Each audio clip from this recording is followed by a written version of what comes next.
जय हिंद दोस्तों, मेरा नाम है वेदश्री त्रिवेदी और हम लोग इस समय पढ़ रहे हैं स्टैटिस्टिकल मेथड्स अर्थात सांख्यिकीय पद्धतियां, जो कि बीकॉम थर्ड सेमेस्टर के स्टूडेंट्स के लिए मोस्ट इंपॉर्टेंट बुक है। न्यूमेरिकल पेपर के रूप में उनको ये पढ़नी रहती है और 15 नंबर का यहाँ से न्यूमेरिकल क्वेश्चन जरूर पूछा जाता है। जो इस समय हमारा चैप्टर चल रहा है सेंट्रल टेंडेंसी, मतलब केंद्रीय प्रवृत्तियां, मेजर्स ऑफ सेंट्रल टेंडेंसी, केंद्रीय प्रवृत्तियों की माप, जिसमें हमने पढ़ाना स्टार्ट किया है मीन क्या होती है। पिछले 2 वीडियोस में मैंने आपको बताया है सिंपल मीन में, इंडिविजुअल सीरीज और डिस्क्रीट सीरीज में कैलकुलेशन कैसे करी जाती है डायरेक्ट और शॉर्टकट मेथड में। आज हम लोग बात करने वाले हैं कंटिन्यूअस सीरीज अर्थात सतत श्रेणी में कैसे कैलकुलेशन किया जाता है, फिर चाहे वो डायरेक्ट मेथड हो और चाहे ही शॉर्टकट मेथड हो। और इस समय हमारा जो बेसिक है एकदम वो फॉर्मूला ओरिएंटेड है, मतलब फॉर्मूले कैसे सेट किए जाते हैं, क्या बताता है फॉर्मूला, और फॉर्मूले पर ही पूरा फोकस होता है और फॉर्मूले का ही ऑपरेशन करके मैं बताता हूं कि कैसे क्वेश्चंस को सॉल्व किया जाता है। इसी के स्टैटिस्टिकल मेथड्स के साथ साथ हमारे चैनल पर financial accounting, financial management, corporate accounting, income tax management accounting और स्टैटिस्टिकल मेथड्स से रिलेटेड वीडियोस की कंप्लीट प्लेलिस्ट आपको डिस्क्रिप्शन में दी गई है। आवश्यकता अनुसार आप देख सकते हैं या अपने साथी सहयोगियों के साथ में उसको शेयर कर सकते हैं। अगर आपको मेरा पढ़ाने का तरीका अच्छा लगता है और कंटेंट वाकई मेरे भाई पसंद आता है आपको, तो लाइक जरूर किया करो, कमेंट बॉक्स में आकर अपनी प्रतिक्रिया जरूर दिया करो और चैनल सब्सक्राइब नहीं किया है तो कर लो, बेल आइकन को प्रेस कर लो ताकि वीडियोस की नोटिफिकेशन आपको फटाफट मिले। तो चलिए स्टार्ट करते हैं। इस समय हम लोग पढ़ रहे हैं सिंपल मीन। सिंपल मीन में हम लोग अभी पढ़ रहे हैं, जो आज बात करने वाले हैं वो बात करने वाले हैं कॉन्टिन्यूअस सीरीज, मतलब सतत श्रेणी की बात करने वाले हैं। जब हम लोग सतत श्रेणी की बात करते हैं तो यहां पर भी मेथड 2 ही आते हैं। या तो हम लोग यूज करेंगे नंबर 1 डायरेक्ट मेथड, और या तो यूज करेंगे शॉर्टकट मेथड। देखो यहां पर फॉर्मूला नहीं बदलता है, जो हम लोगों ने वहां पर पढ़ा था डिस्क्रीट सीरीज में वही होता है। डायरेक्ट मेथड में sigma f x upon n, और यहां पर एक्स बार बराबर a plus sigma f d x upon n. Formula यही रहता है, इसमें चेंज नहीं आता है। तो बदलता क्या है, देखो यहां पर श्रेणी का ही प्रारूप दूसरे तरीके का होता है। तो कैसे चलेंगे हम लोग, ये बात ध्यान रखिएगा। आपको एक्स दिया ही नहीं होगा, आपको क्वेश्चन कैसे दिया होगा। तो क्वेश्चन की जब हम लोग बात करेंगे तो क्वेश्चन हमारे पास कुछ इस तरीके से दिया रहेगा। हमको सबसे पहले सीआई दी रखी होगी, ओके, और उसी के साथ में हमको फ्रीक्वेंसी दे रखी होगी। सीआई का मतलब होता है क्लास इंटरवल। क्या मतलब होता है? क्लास इंटरवल मतलब होता है। और फ्रीक्वेंसी मतलब उसकी बारंबारता। जैसे मैं कह रहा हूं कि एक कॉलेज में बीकॉम की क्लास में कुछ बच्चे थे और उनके नंबर जो हैं उनको मिले हुए हैं कैसे, 10 से 20, 20 से 30, 30 से 40, 40 से 50, 50 से 60 और 60 से 70। इसका मतलब है कि ये नंबर मिले हुए हैं, इसके बीच बीच में नंबर उनको मिले हुए हैं। कितने? जैसे 8 बच्चे हैं जिनको 10 से 20 के बीच नंबर मिले हैं, सीरीज आपको बताया था कैसे बनती है। 7 बच्चे हैं जिनको 20 से 30 के बीच नंबर मिले हैं। यहां पर 6 बच्चे हैं जिनको 30 से 40 के बीच नंबर मिले हैं। 4 बच्चे ऐसे हैं जिनको 40 से 50 के बीच में नंबर मिले हैं। और उसके बाद में 9 बच्चे ऐसे हैं जिनको 50 से 60 के बीच में नंबर मिले हैं। और एक बच्चा ऐसा है जिसको 60 से 70 के बीच में नंबर मिले हुए हैं। ओके, तो ये एक क्वेश्चन हमारा दिया हुआ है। अब इसमें हमें मीन निकालनी है। हमसे कह रहा है कि बताओ इनको औसत अंक कितने मिले हुए हैं। क्या पूछ रहा है? औसत अंक कितने मिले हुए हैं। तो पहले क्वेश्चन को हमें सेट करना पड़ता है। देखो एक्स तो है ही नहीं मेरे पास, एफ तो है, ये क्या है? ये फ्रीक्वेंसी है, लेकिन एक्स तो है ही नहीं। मुझे एक्स तो चाहिए ना, और एक्स क्या है? मार्क्स है। मुझे ये तो पता है कि 10 से 20, 20 से 30, 30 से 40, 40 से 50, 50 से 60, 60 से 70 के बीच में नंबर मिले, लेकिन एक्चुअल नंबर कितने मिले? दो दो वैल्यू का मल्टीप्लाई थोड़े दे सकते हैं, वैल्यू तो कोई एक होनी चाहिए। तो देखो इस कंडीशन में हमको सबसे पहले क्या करना पड़ता है? एमवी निकालना पड़ता है। एमवी का मतलब होता है मिड वैल्यू। एमवी मतलब क्या होता है? एमवी मतलब होता है मिड वैल्यू। मिड वैल्यू कैसे आती है? मिड वैल्यू बराबर L1 plus L2 divided by 2। Okay, L1 L2 क्या होता है? सीरीज में बता चुका हूं। प्रत्येक क्लास इंटरवल की पहले वाली लिमिट को L1, दूसरी लिमिट को L2 कहा जाता है। इसमें ये L1 है, ये L2 है, L1 है, L2 है, L1 है, L2 है, L1 है, L2 है, L1 है, L2 है, L1 है, L2 है। ओके, तो देखो हमें कैसे, अब सबसे पहले देखो मिड वैल्यू पे चलना है। तो मिड वैल्यू कैसे निकलेगी? 10 प्लस 20 बराबर कितना होगा? 30। और इसको मैं अगर 2 से डिवाइड कर दूं कितना आ जाएगा? 15 आ जाएगा।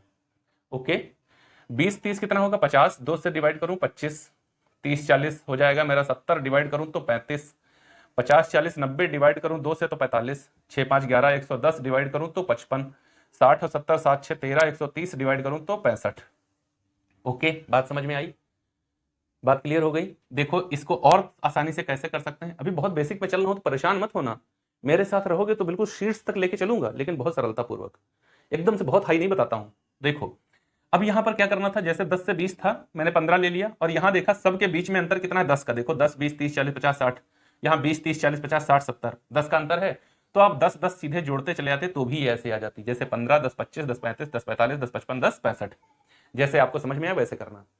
तो देखो अब जब मैंने ये मिड वैल्यू निकाल दी तो मेरे पास एफ भी हो गया और एक्स भी हो गया। क्या हो गया, एफ भी हो गया और एक्स भी हो गया। एफ का मतलब है ये है हमारा ये है हमारा नंबर ऑफ स्टूडेंट्स, और ये है मार्क्स। क्या है, number of students and marks. दोनों वैल्यू आ गई।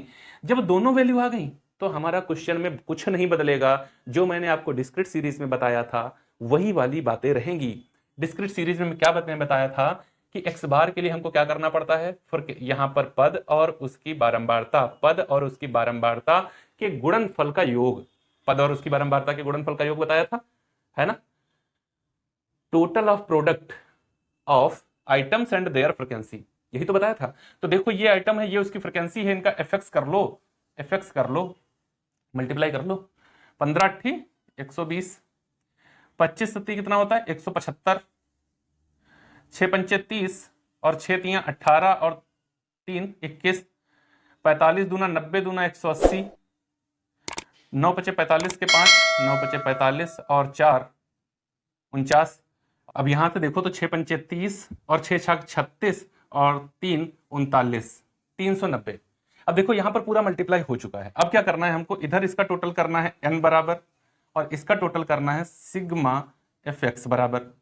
तो n बराबर देखो कितना आएगा 8, 8 7 15, 15 और 6, 15 और 6 21, 21 4 25, 25 और 9 34, 6 40, कितना आएगा 40 आएगा। अब यहां पर इसका टोटल करके देखते हैं, 5 5 10 का 0 हासिल आया है आपके पास में, 1 2 1 3 7 3 10 10 11 11 8 11 और 8 19 19 और 9 28 28 और 9 आपका कितना हो जाएगा 37 का 7 हासिल आ गया, 3 3 1 4 4 1 5 5 2 7 7 1 8 8 4 12 12 3 15, ये कितना आ गया 1570 आ गया। आपको दो ही वैल्यू तो चाहिए थी, सिग्मा एफएक्स और एन। क्या चाहिए था, सिग्मा एफएक्स और एन। ओके, देखो जो मैंने डिस्क्रीट सीरीज में बताया था वही वैल्यू यहां रहेगी, कुछ चेंज नहीं होगा। वहां क्या बताया था, पद और उसकी बारंबारता के गुणनफल का योग, पद और उसकी बारंबारता के गुणनफल का योग, वो आ गया। ये देखो योग और यहां पर बारंबारता का योग, तो सॉल्व कर लो। एक्स बार बराबर क्या आ जाएगा आपका सिग्मा एफएक्स अपॉन एन, या फिर एक्स बार बराबर सिग्मा एफएक्स आपका क्या आया है 1570 डिवाइडेड बाई 40, ये कट गया ये कट गया, बराबर 4 3 12, बच गया यहां पर कितना, बच गया यहां पर 3, हो गया 37, ठीक है ना। 4 4 नाम 36, बचा कितना, बच गया 1, हो गया 4 दूना 8 और 4 पंचे 4 दूना 8 और 4 पंचे 20 मार्क्स। ओके, औसतन रूप में प्रत्येक विद्यार्थी को कितने मिले हैं 39.25 नंबर मिले हैं। कितने मिले हैं 39.25 नंबर मिले हैं। डायरेक्ट मेथड में क्वेश्चन हमारा सॉल्व हो गया है। अब चलते हैं शॉर्टकट में करके देख लेते हैं क्या यही आएगा, और यही आना चाहिए, नहीं आए तो गलत। अच्छा हाँ चलो आओ देखते हैं। तो सबसे पहले देखो यहां पर हमें क्या करना है, इसने कहा है ए, तो हमें ए मानना है। ए बीच की कोई वैल्यू लेनी चाहिए ताकि हमारी सारी ही वैल्यूज बराबर लगभग औसत के रूप में आए, तो मैंने 35 को ए मान लिया। ए के बाद में डी एक्स निकालना होता है, एक्स का डेविएशन लेना होता है, एक्स माइनस ए, तो एक्स माइनस ए कर लो। 15 माइनस 35 बराबर -20, 25 माइनस 35 बराबर -10, 25 माइनस 35 बराबर 35 माइनस 35 बराबर 0, फिर यहां पर 10 20 30, 45 से 35 10, 55 से 35 20, 35 तो 30, डिविएशन हो गया। अगला क्या है एफ डी एक्स, क्या करना है एफ डी एक्स। एफ कहां है ये देखो है, एफ कहां ये देखो है, और डी एक्स कहां ये है, तो नेक्स्ट कॉलम मेरा क्या है एफ डी एक्स। क्या है एफ डी एक्स, मतलब एफ इंटू डी एक्स। ये कैसे बनता है एफ इंटू डी एक्स। अब एफ डी एक्स का मल्टीप्लाई दे दो तो हो जाएगा। देखो जब आप शॉर्टकट में जाए तो ये वाला कॉलम मत बनाना, सीधे आपको सी आई फ्रीक्वेंसी फिर मिड वैल्यू निकालिए, फिर ये और फिर ये वाला कॉलम नहीं बनेगा। और डायरेक्ट में कर रहे हो तो बता ही चुका ये कुछ नहीं बनेगा। चलो करो अब इस बार करो।